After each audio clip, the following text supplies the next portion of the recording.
Welcome to our second symposium. I don't know about you, but this is one of my highlights of my year, and I'm so glad that all of you could attend and participate.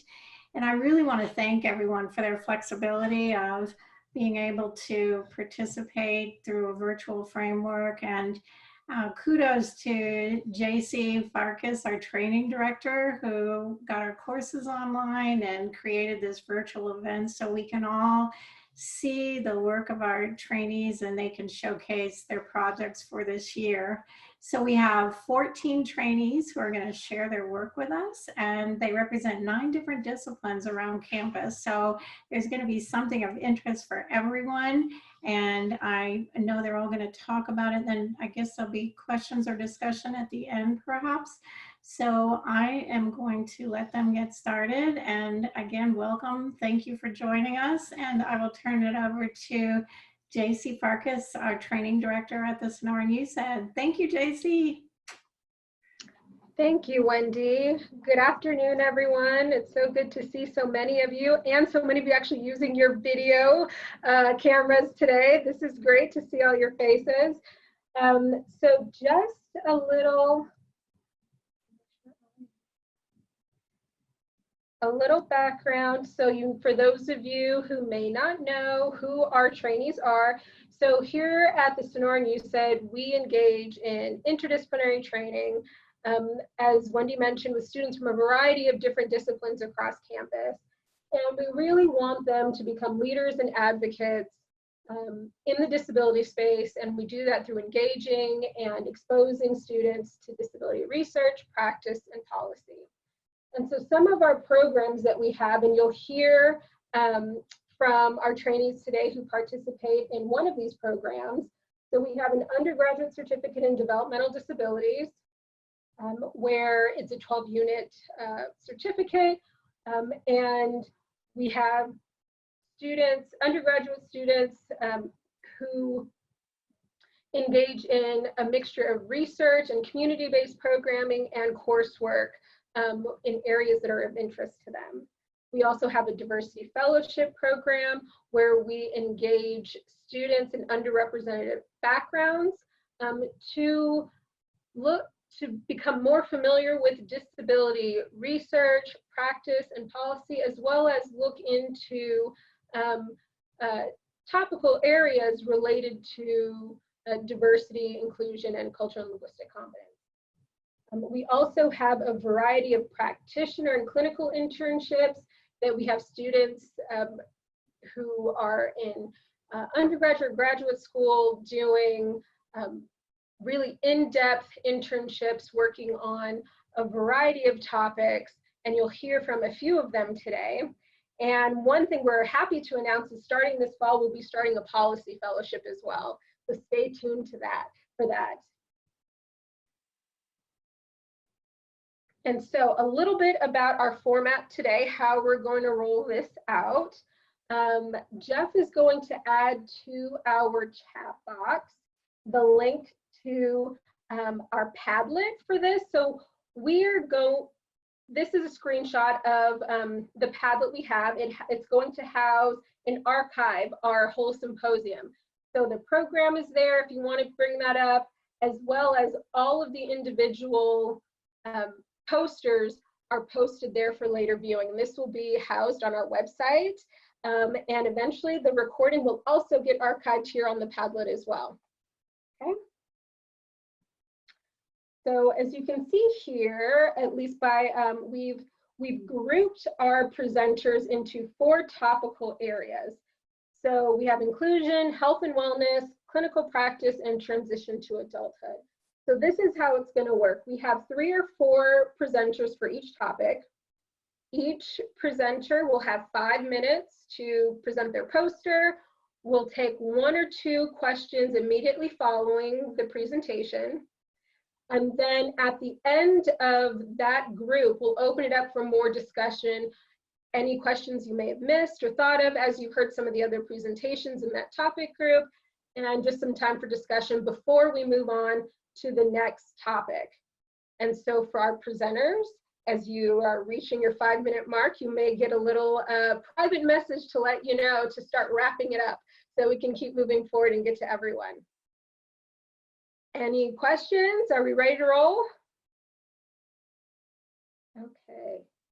So for our first set, we have 4 presentations that are related to inclusion.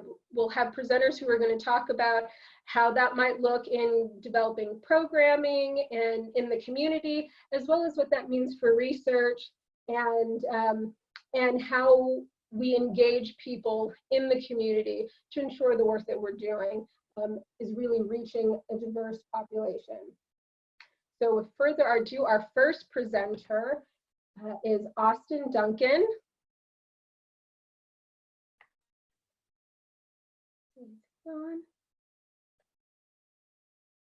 He is not here. Oh, he's not here. Okay, well, we'll move forward and come back to Austin. Okay, so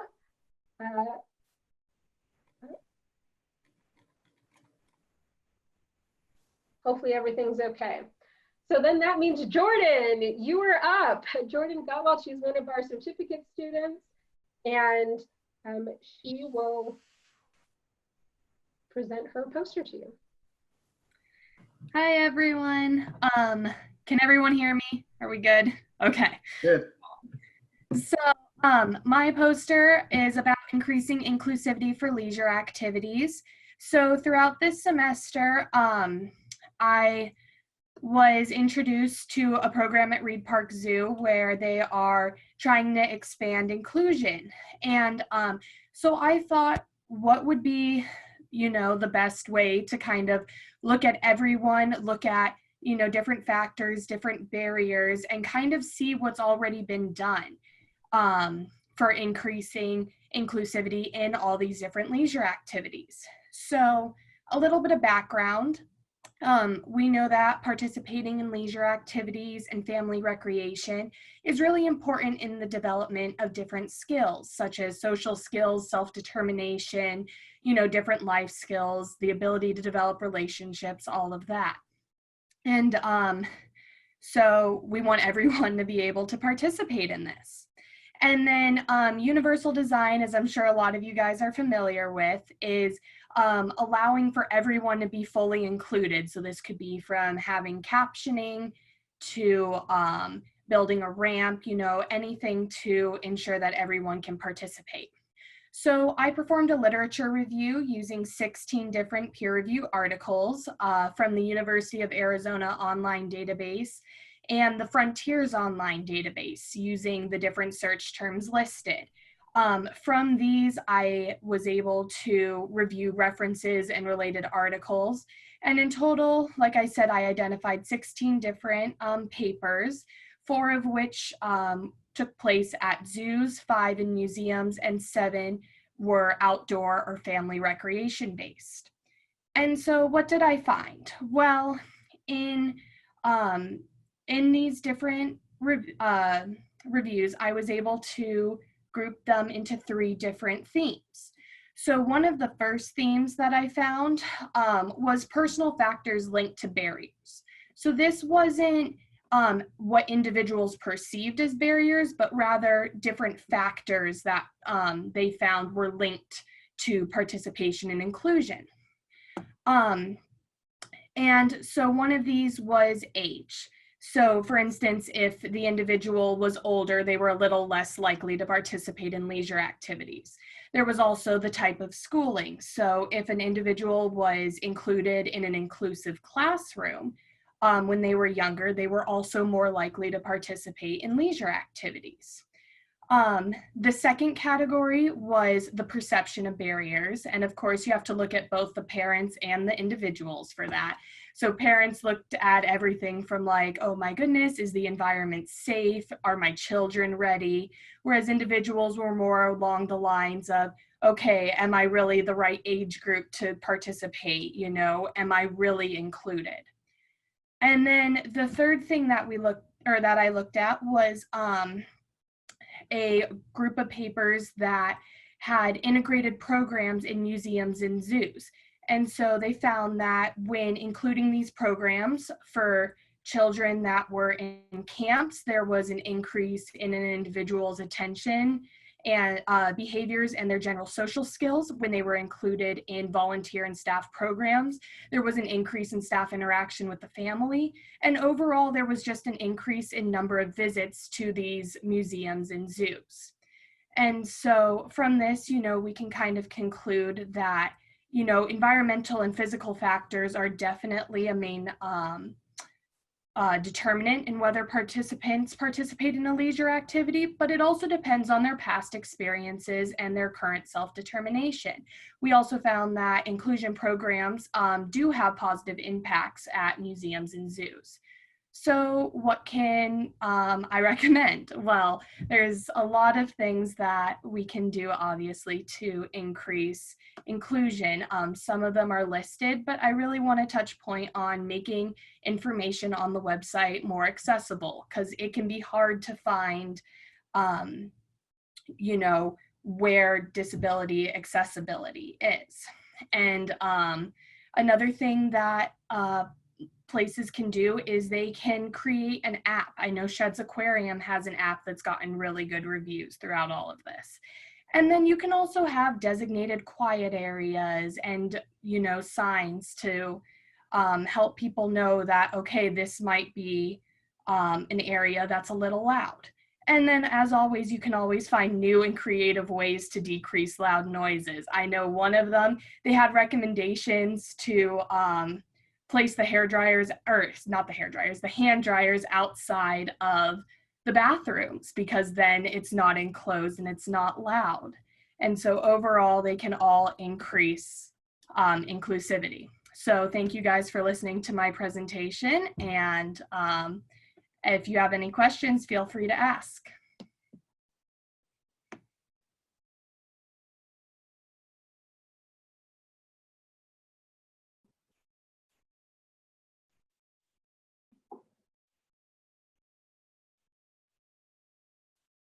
Well, I like that feature. I didn't know you could do that, Julie. I just saw some hand clapping happening by a few people. Very cool. Okay. Any questions for Jordan?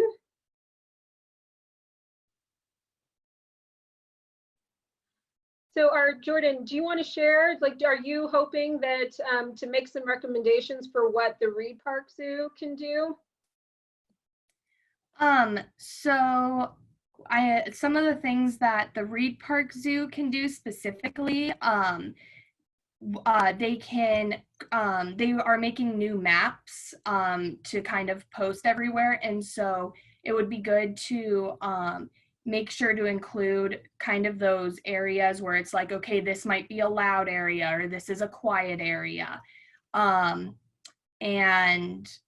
if they have somebody that's technologically advanced on their team, it might be cool for them to create a little app to kind of show, okay, this might be the best way to go through the zoo, or to kind of create a time schedule based on the different events that they have. Great, thank you. So I see Austin has joined us. We're going to go to his presentation before we move forward. So Austin, he's a doctoral candidate in anthropology, and he'll share some of the research that he's been working on. Okay, thanks. Apologies for being late. That was me just getting overwhelmed with other work I was doing for the USID, and I forgot. So my project is called Living the Social Life of TBI on the Value of Embodied Research. And I was studying essentially myself while I was doing NSF-sponsored field research for my dissertation project called The Social Life of TBI, which looks at exactly why there's such an incredibly high rate of homelessness and premature mortality and morbidity with TBI survivors in the United States, TBI survivors of which I am one. So what I did is, while I was in the field, I kept pretty good notes about the difficulties that I was having, and I found that, I suppose fairly obviously, my own status as basically one of my research informants gave me special access to the community, gave me especially good insight into exactly what they were saying, and it gave me credibility when I was talking to my informants and also doctors and policymakers in the city of Seattle. But it also caused serious problems. I have physical impairments, and so those definitely caused problems for me when I was trying to navigate around a crowded urban environment all by myself. Emotional problems, I definitely have some issues with emotional instability that I've been very good at controlling over the past 17 years since I became disabled. But those definitely caused problems while I was in the field. And generally, TBI, brain injury in general, causes ups and downs. The impairments change during the days and during the weeks. And there were times when I simply wasn't able to function very well. And the difficulties of doing high-level academic field work were especially difficult. So what I decided after looking at all this stuff and analyzing it along with my field notes is that this is very important. And in fact, I was able to find out fairly easily how TBI was connected to seemingly completely disconnected phenomena like homelessness and premature morbidity and mortality through social relationships, which I was also living while I was doing this research. And I was able to explain it in such a way that, well, my research definitely at least won an award at the American Anthropological Association last year in Vancouver, BC, but it's been a bit of an uphill battle trying to convince everyone else in my department about the value of the embodied research that, frankly, I think is incontrovertible. So that's my research.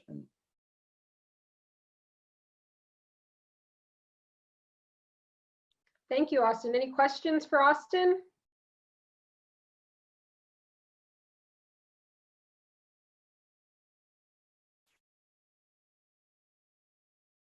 A second for anyone typing. We've got some applauses. Thank you.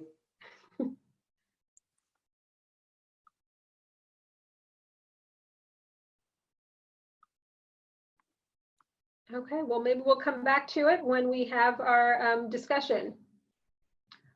All right.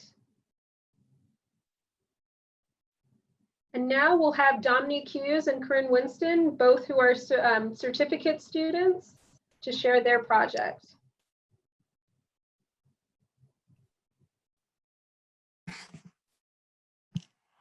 Hi, I'm Dominique Hughes. And I'm Corinne Winston. We're going to present on our community engagement project with the Reed Park Zoo. Our project is to increase the inclusivity of the zoo by providing training for docents and interacting with people with disabilities. These interactions are an important part of the zoo experience for guests, so it is important that everyone gets the opportunity to partake in them. Our presentation today will cover the context for this project, our goals for the project, the training module components, an overview of the scripts that we wrote, and some examples of slides from our training module. So first, let's start with some context on how we came to this project. The Reed Park Zoo is committed to teaching children and adults about the natural world and also to instilling a spirit of care for animals and conservation of the environment.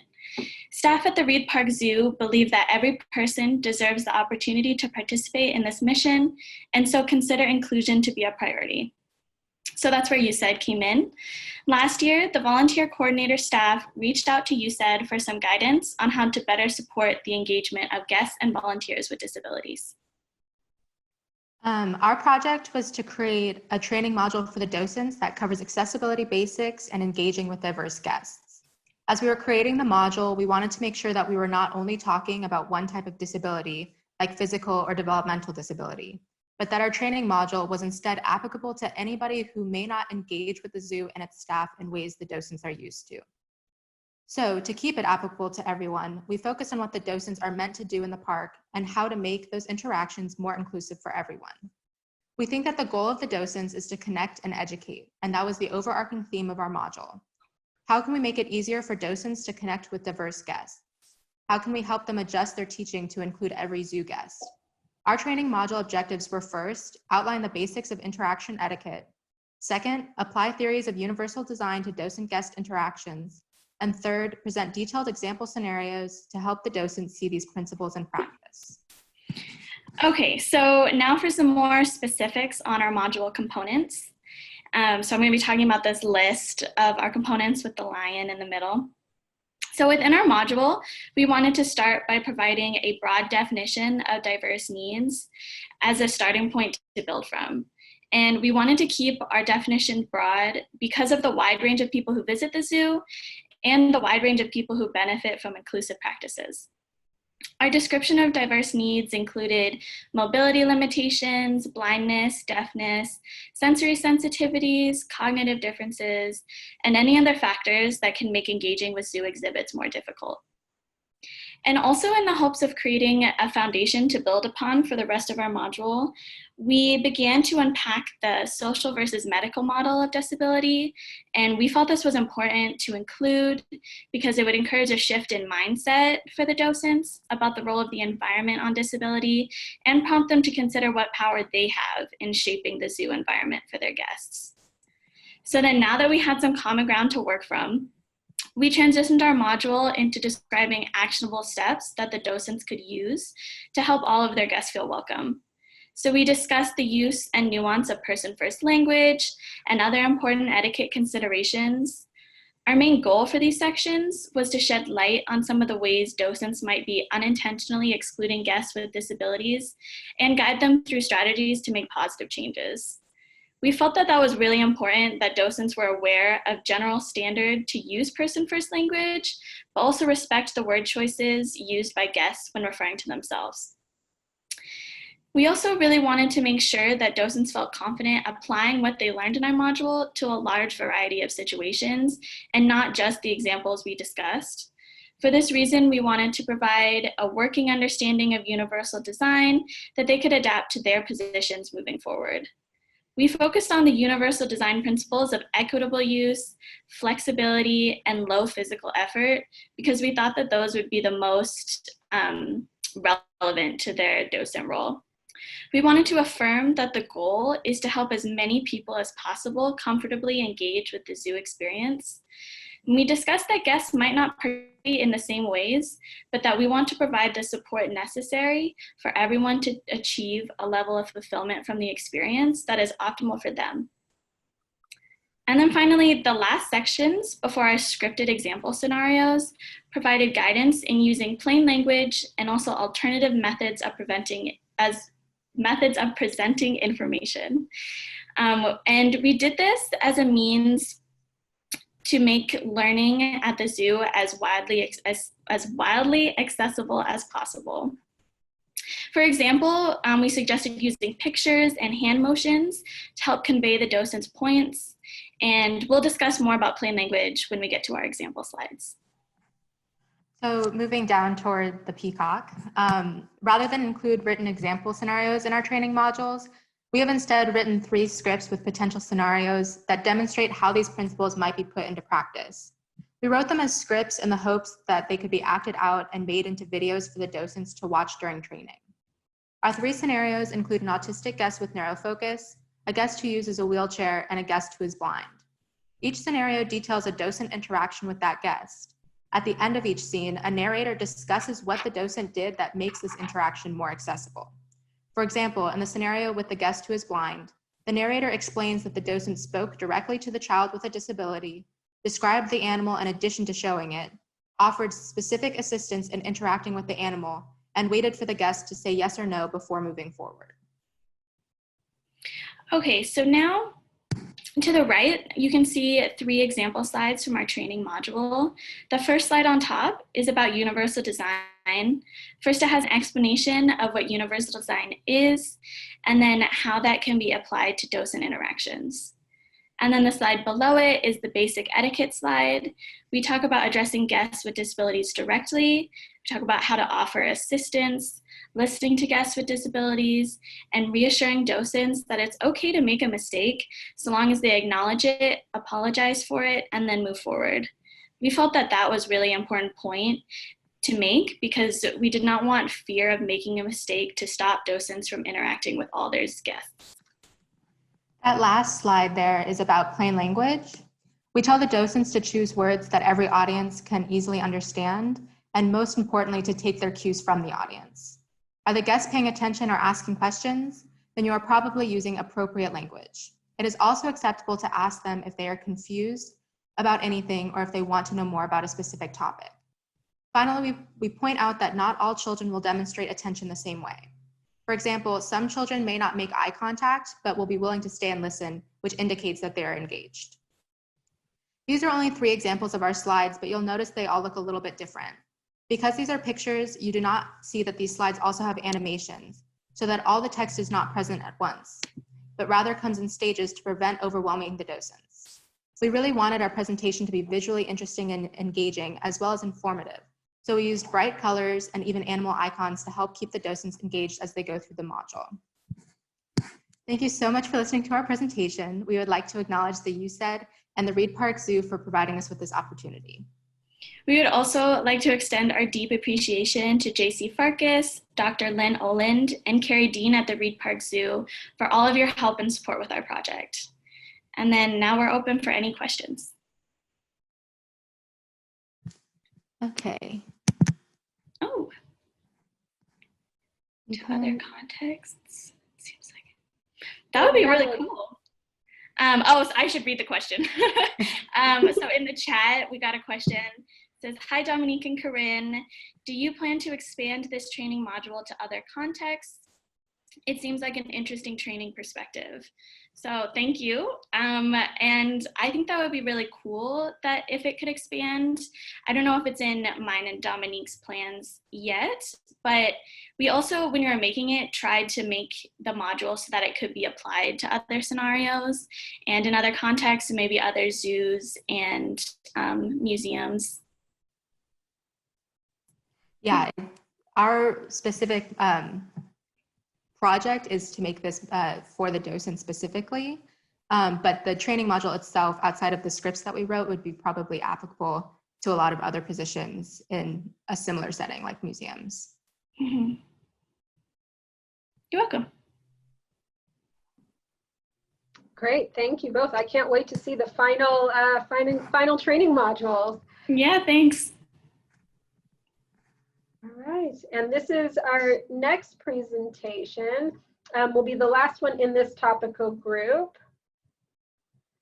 So Zani, she'll present on her work on enhancing cultural and linguistic competence.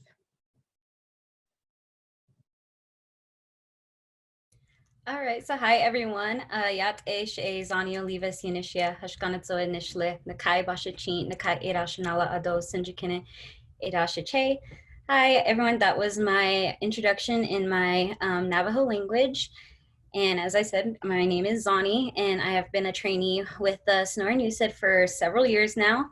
I am a former AUCD Diversity Fellow, as well as a current certificate student. And my work as a trainee is focused on enhancing the cultural and linguistic competence of the Sonoran USED. And I worked really closely with my mentors, Dr. Julie Arman and JC Farkas, on this project.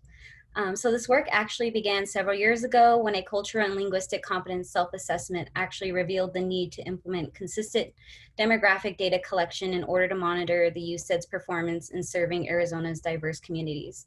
And so why is this so important? So due to the Sonoran USED's unique location, being so close to the US-Mexico border and being located on ancestral tribal lands, we've definitely recognized that we serve a diverse population that is different from the rest of the state of Arizona. And on top of that, as an organization that serves individuals with disabilities, it was important for us to recognize that people have multiple intersecting identities that impact their needs. For example, a Spanish-speaking person with a developmental disability would be in need of an interpreter, as well as translated documents, which we'd want to make sure was made available to them. So that being said, for my project, we found that a good starting point to increase the Sonoran Youth's cultural and linguistic competence was to first begin collecting demographic information from stakeholders who are actually utilizing our services. And this is necessary because we want to identify the population we serve as well as what their needs might be. And so in order to move forward with that, we needed a data collection tool or a repository of demographic questions that could be used to collect this information. So using best practices from the University of Arizona's Office of Diversity and Inclusive Excellence, the National Institutes of Health, and input from our Cultural and Linguistic Competency Work Group, we then created a formal data collection process and tool for the Sonoran Youth to elicit this feedback and demographic information from its community members receiving services. So these processes and tools were then piloted, and we were able to determine the ease of use of these tools, identify ways to continue to improve these tools, and have even collected some preliminary demographic data, which is displayed on my poster here. So my poster outlines the details of our demographic data collection pilot, and I am happy to answer any questions or speak with you further about this work. Yeah, thank you.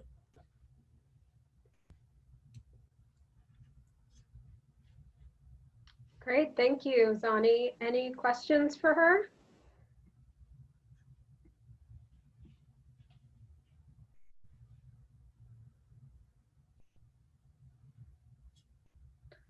While someone, in case anyone's typing in or thinking about it, we can open it up to, for the whole, this section for the inclusion. If there's any questions or comments for our 4 presenters.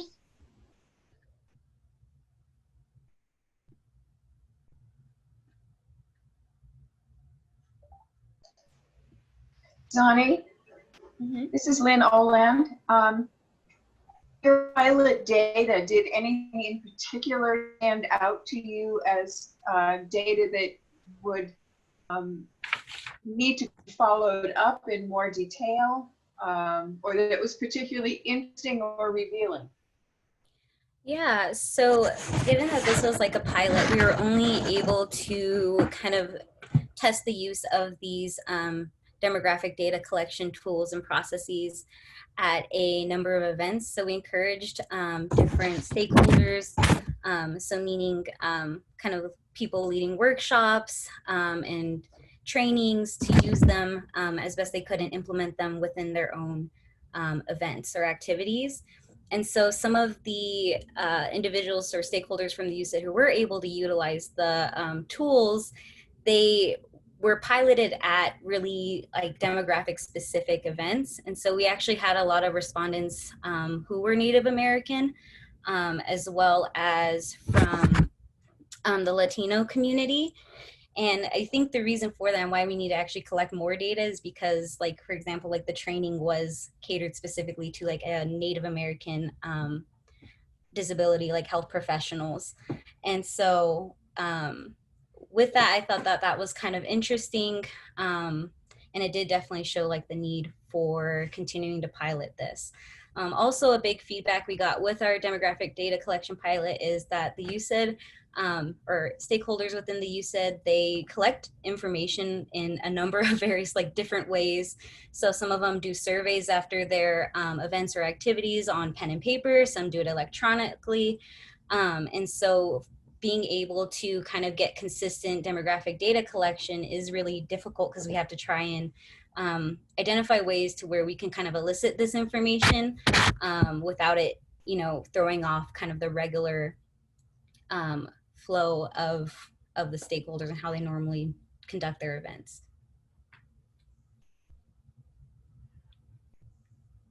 Thank you. We have a question in the chat box from Dr. Basford. Were you able to train any docents yet? What were their reactions? So we haven't been able to train any of the docents yet, but we finished our module and we'll be sending it to the Reed Park Zoo, and then hopefully they'll be able to use it soon. And I'm excited to see the reactions. I'm hoping that they're positive. I'm pretty sure they will be. And then we have a question for Austin. What recommendations do you have for other researchers with disabilities about conducting research in the field? It really depends on the disability itself. For researchers with cognitive disabilities like myself, honestly, all I can say is that we really, really, really need more people with disabilities to be working with people with disabilities, because we bring a perspective that definitely allows us to easily access data and draw conclusions that are vital for the health of people with disabilities in the community. And so I would just say for other researchers, trust yourself and not all the naysayers, because even some of my own advisors have actively tried to discourage me from doing this work, saying, you know, you have a cognitive disability, you don't have the capacity to be an academic, which, yeah, I do have all sorts of problems and make mistakes, but that doesn't mean that I'm not easily capable of doing good work, which I think I've shown. Great, thank you.